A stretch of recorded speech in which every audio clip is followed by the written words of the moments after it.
नमस्कार, स्वागत आहे तुमचे आमच्या चॅनलमध्ये। आवाज महामुंबईचा, शोध बातमीचा, कौल मनाचा। चला तर मग आमचे चॅनल शेअर करा, लाईक करा आणि सबस्क्राइब करा। धन्यवाद। साळाव तळेखार महामार्गाचा छळ संपवा, भर पावसात उग्र रास्ता रोको, संतप्त नागरिकांचा ज्वालामुखी फुटला।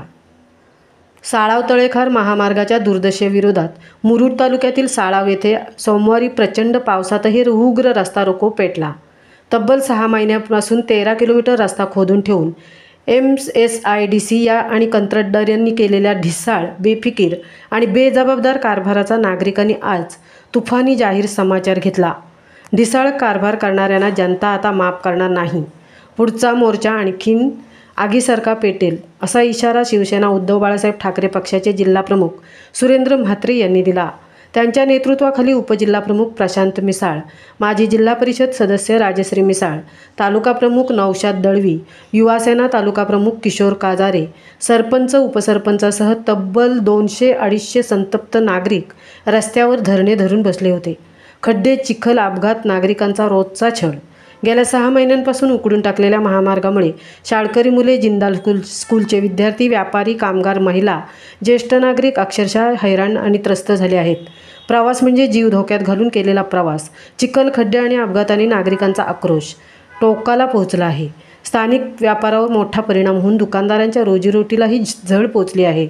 प्रचंड पावसाची पर्वा न करता आंदोलनादरम्यान संतप्त नागरिकांनी MSIDC होश में आओ, कंत्राटदार माफ होणार नाही, रस्त्याचा छळ बंद करा, अशा घोषणांनी परिसर दणाणून टाकला।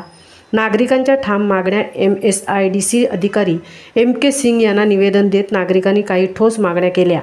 गणेशोत्सवाआधी महामार्गावरील खड्डे भरून वाहतूक सुरू करावी। डिसेंबर 2025 पूर्वी संपूर्ण महामार्गाचे काँक्रीट काम पूर्ण व्हावे। या कामादरम्यान अभियंता कायम हजर असावा। रस्त्यावर प्रतिबिंबक व सूचना फलक लावावेत। ढिसाळ काम झाल्यास MSIDC आणि कंत्राटदाराला थेट जबाबदार धरावे। यावर अधिकाऱ्यांनी 23 ऑगस्टपर्यंत काम पूर्ण केले जाईल अशी हमी दिली। पण संतप्त नागरिकांनी स्पष्ट इशारा दिला, हा रास्ता रोको फक्त इशारा आहे। अजूनही डोळेझाक केली तर पुढचा मोर्चा दणाणून निघेल आणि शासन, कंत्राटदार दोघांनाही जनता थेट जबाबदार धरेल। कान उघडणी सरकारला। शासन आणि कंत्राटदार यांच्या हलगर्जी कारभारामुळे जनजीवन विस्कळीत झाले आहे। दररोज जीव धोक्यात घालून प्रवास करणाऱ्या नागरिकांचा संयम आता संपला आहे।